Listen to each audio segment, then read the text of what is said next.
लग्नानंतर होईलच प्रेमच्या येणाऱ्या भागांमध्ये प्रेक्षकांनो आपल्याला खूपच छान छान असे ट्विस्ट पाहायला भेटणार आहे. इकडे दिवसेंदिवस त्या दिव्या आणि विजयचे कारस्थान वाढतच चाललेलं असतं. अखेरीस दिव्या आणि तो विजय काव्या आणि पार्थच्या नात्यामध्ये एकदाचा दुरावा आणतातच. असे खूपच छान असे ट्विस्ट आपल्याला आता येणाऱ्या भागात पाहायला मिळणार आहे. दुसरीकडे या सगळ्या गोष्टींचा काव्याला खूपच असा त्रास होतो आणि ती एकदाची ते देशमुखांचं घर सोडून निघून जाते. पण जाण्याआधी दिव्याचा माज कसा जिरवते आणि दिव्याला कसा चांगला चोप देते. दिव्याच्या अंगातली मस्ती काव्याने चांगलीच जिरवलेली असते. असा येणारा जबरदस्त भाग बरं का प्रेक्षकांनो, तुम्ही अजिबात मिस करू नका. लग्नानंतर होईलच प्रेम या मालिकेत येणारे असे जबरदस्त ट्विस्ट पाहण्यासाठी प्रेक्षकांनो तुम्ही माझ्यासोबत कायमच जोडलेले राहा. बरं का प्रेक्षकांनो, आता ऑफिसमध्ये ती दिव्या नेहमीप्रमाणे आपल्या पार्थसोबत लगट करू लागलेले असते. इकडे पार्थ मात्र बिंडोकसारखं त्या दिव्याच्या प्रत्येक गोष्टीमध्ये हो करू लागलेला असतो. या सगळ्याचा दिव्या खूपच असा चांगल्या पद्धतीने वापर करून तिचा फायदा करून घेत असते.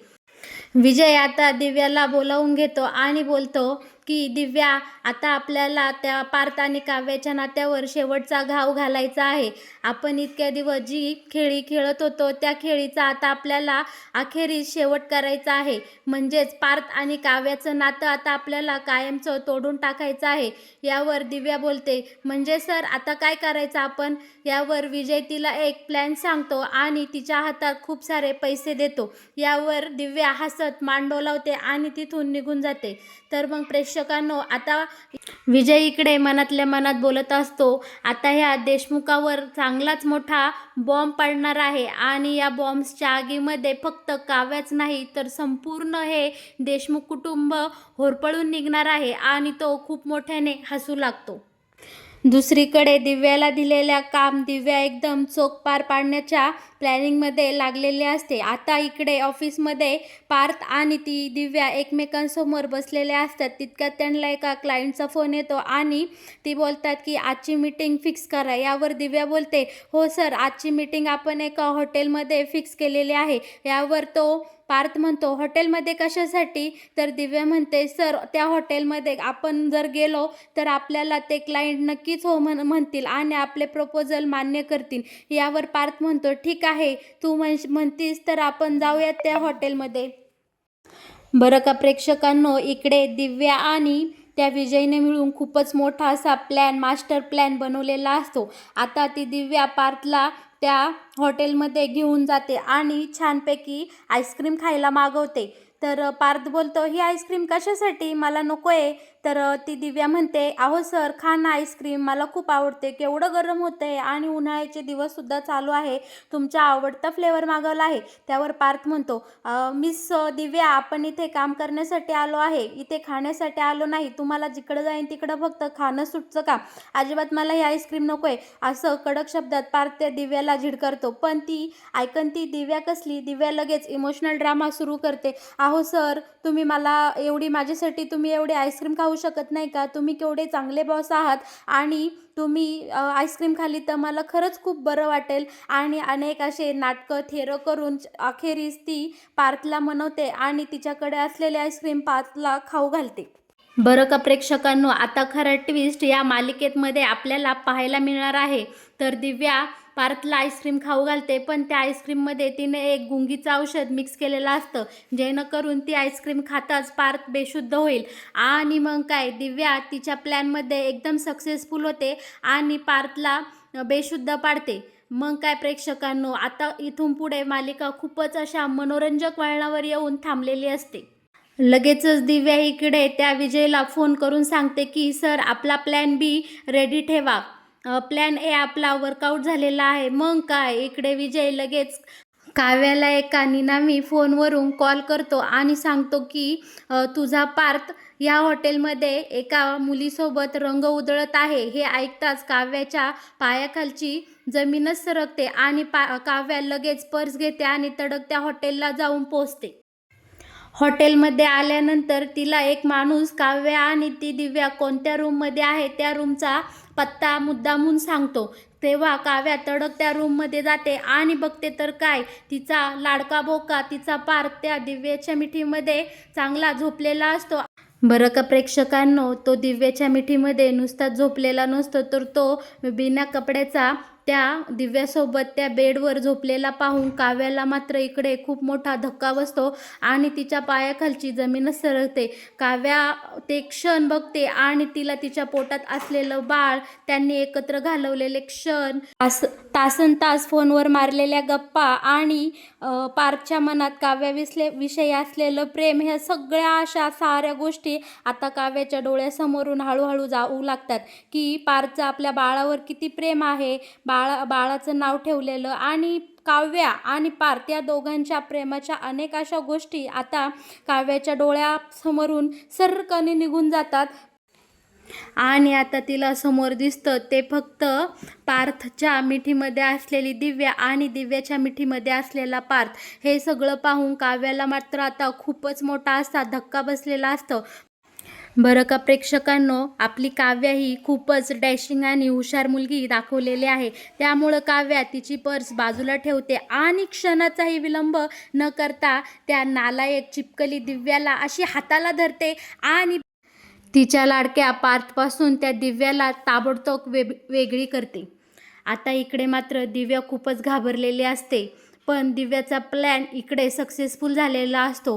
पण काव्याचं हे जबरदस्त असं भडकलेलं रूप आणि आपल्या लाडक्या काव्याचा हा दुर्गेचा अवतार मात्र आता दिव्याला न झेपणारा असतो. दिव्या खूपच घाबरलेली असते, पण इकडे काव्या मात्र खूपच रागाने आणि द्वेषाने त्या दिव्याला त्या रूमच्या बाहेर फरफटत असते आणि तिच्या सणासण 1 2 3 4 वाट न पाहता आणि न मोजता सणासण कानाखाली मारते, तिचा घसा धरते, तिला तिच्या हातातल्या पिशवीने अशी गोल गोल फिरवते, तिच्या गळा आवळते. इकडे काव्या त्या दिव्याचं नुसतं हाल करून टाकते. तिला इतकी मारते की इकडे आता दिव्या संपूर्ण लालेलाल झालेली असते मार खाऊन आणि दिव्याचा संपूर्ण चेहरा आता सुजलेला असतो. पण प्रेक्षकांनो, आपली काव्या मात्र आता मनातून पारच तुटून गेलेली असते आणि खचून गेलेली असती. काव्याच्या डोळ्यासमोर संपूर्ण काळोख पसरलेला असतो. काव्याला काय बोलावं आणि काय करावं हे काही आता काव्याला सुचत नसतं. अशाच अवस्थेमध्ये काव्या आता देशमुखांच्या घरी निघून येते आणि घरी आल्या आल्या तिच्यासमोर मालिनी येते. मालिनीला पाहून काव्या एकदम हाय खाऊन मोठ्याने रडू लागते आणि इकडे मालिनीला काय झालं आणि काय नाही हे काही कळत नव्हतं. पण मालिनी बोलते, काव्या बाळा काय झालं, तू काय एवढी रडते आहेस? पण काव्याच्या तोंडून मात्र आता एकही शब्द फुटत नसतो. काव्याचं जग जणू काही एका ठिकाणी स्थिर थांबलेलं असतं असं काव्या वागत असते. पण मालिनीला मात्र काय झालंय ह्याची काही खबर नसते. तितक्यात नंदिनी आणि संपूर्ण देशमुख कुटुंब हॉलमध्ये जमा होतं आणि काव्याला विचारू लागतं, काव्या बाळा काय झालं आहे, आम्हाला सांगशील का काही?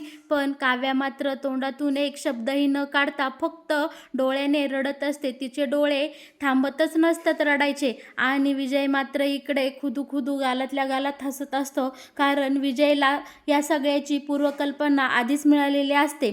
दिव्याने विजयला फोन करून सगळं काही सांगितलेलं असतं की आपला प्लॅन बी सुद्धा सक्सेसफुल झालेला असतो आणि विजयला मात्र इकडे आनंदाच्या उकळ्याच फुटत असतात जणू काही. आता इकडे काव्याची नंदिनी ताई काव्याजवळ येते आणि काव्याला म्हणते, बाळा काव्या काय झालं ग, काय झालं? तू मला सुद्धा नाही सांगणार, तू तुझ्या लाडक्या नंदिनी ताईला सुद्धा सांगणार नाही की काय झालंय? यावर मग काव्या बोलू लागते, ताई आता सगळं संपलंय, सगळं म्हणजे सगळं संपलंय.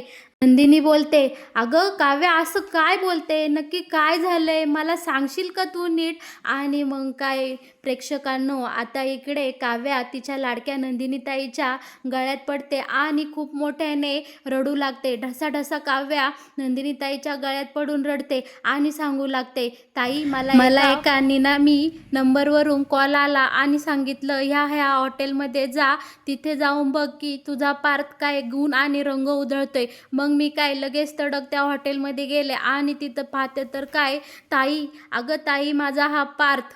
मालिनी काकू, तुमचा हा लाडका मुलगा पार्थ त्या नालायक दिव्याच्या मिठीत गळे घालून तिथे त्या बेडवर रंग उधळत होता आणि नको त्या अवस्थेत ती दोघं मला आता त्या ठिकाणी दिसली आहे. हे ऐकताच मालिनीच्या पायाखालची जमीनच हादरते आणि मालिनी बोलते, अगं काव्या, काव्या, काय बोलतेस तू? माझा यावर अजिबात विश्वास नाही. हे ऐकण्याच्या आधी माझे कान फुटले का नाही? हे ऐकताच मालिनी बोलते की माझा पार्थ असं करूच शकणार नाही. काव्या, अगं तुझा काहीतरी गैरसमज झाला असेल. तू हे असं का बोलतेस हे काही मला माहीत नाही, पण माझा पार्थ असं नक्कीच वागणार नाही. आणि नेहमीप्रमाणे प्रेक्षकांनो, मालिनी ही नेहमीच तिच्या मुलांचीच बाजू घेत असते. बरं का प्रेक्षकांनो, आता संपूर्ण देशमुख कुटुंबात शांतता पसरलेली असते आणि सगळेजण काव्याक एकटक पाहू लागलेले असतात. यावर नंदिनी म्हणते, काव्या बाळा, तू हे सगळं नक्की पाहिलंय का? त्या दिव्यासोबत तिथे नक्की पार्थच होते का? हे ऐकताच काव्या बोलते, ताई, अगं तुझा माझ्यावर विश्वास नाहीये का ताई? यावर नंदिनी बोलते, अगं बाळा, असं नाहीये काव्या, तू या अवस्थेत एवढा त्रागा आणि त्रास करून घेणं बरं नाहीये. तू बस इथे, आपण सगळेजण बसून बोलूया या विषयावर. काव्या, तू आधी शांत हो आणि हे घे, हे पाणी पी. आपण या गोष्टीचा विचार करूया आणि या सगळ्यावर आपण बोलूयात. पार्थला घरी येऊ दे, मी त्यांची चांगलीच हजेरी घेते आणि त्यांना या गोष्टीचा पहिला जाबच विचारते. घडलेला सगळा प्रकार वारंवार सारखाच काव्याच्या डोळ्यासमोर येत असतो आणि यावर काव्या बोलते, ताई, मला आता ह्या पार्थचं थोबाडसुद्धा पाहायची इच्छा राहिलेली नाहीये. तो घरी यायचा तर काय प्रश्नच नाही. आणि मग काय, इकडे नंदिनी म्हणते, काव्या, मग तू काय निर्णय घेतला आहेस? तर यावर काव्या म्हणते, ताई, मी हे घर सोडून आता कायमची निघून जाणार आहे. ताई, माझ्या होणाऱ्या बाळावर आणि माझ्यावर त्या घाणेरड्या पार्थांची सावलीसुद्धा मला आता पडून द्यायची नाहीये. त्यामुळं मी हे घर कायमचं, हे देशमुखांचं घर मी कायमचं सोडून जाणार आहे. आणि मग काय प्रेक्षकांनो, काव्या तिची बॅग भरते आणि देशमुखांचं घर सोडून कायमची निघून माहेरी जाते. इकडे मालिनी मात्र आता मोठ्या मोठ्याने रडू लागते आणि काव्याला आवाज देऊ लागते, काव्या, अगं ए काव्या बाळा, प्लीज प्लीज हे घर सोडून जाऊ नको. माझ्या होणाऱ्या नातवंडापासून मला अजिबात तोडू नकोस. का पार्थच्या कर्माची शिक्षा मला नको देऊस. काव्या, थांब ना गं, मी बोलते पार्थसोबत. नक्की काय घडले या गोष्टीचा आपण सोक्षमोक्ष लावूयात. पण काव्या बाळा, तू हे घर सोडून जाऊ नकोस ना गं. माझ्या होणाऱ्या नातवंडाला घेऊन तू कुठे जाणार आहेस? इकडे मात्र संपूर्ण देशमुख कुटुंबावर एक दुःखाची काळी सावलीच पसरलेली असते आणि मालिनी मात्र इकडे काव्याच्या नावाने खूपच मोठा हंबरडा फोडत असते. काव्या बाळा, नको न गं जाऊस. काव्या.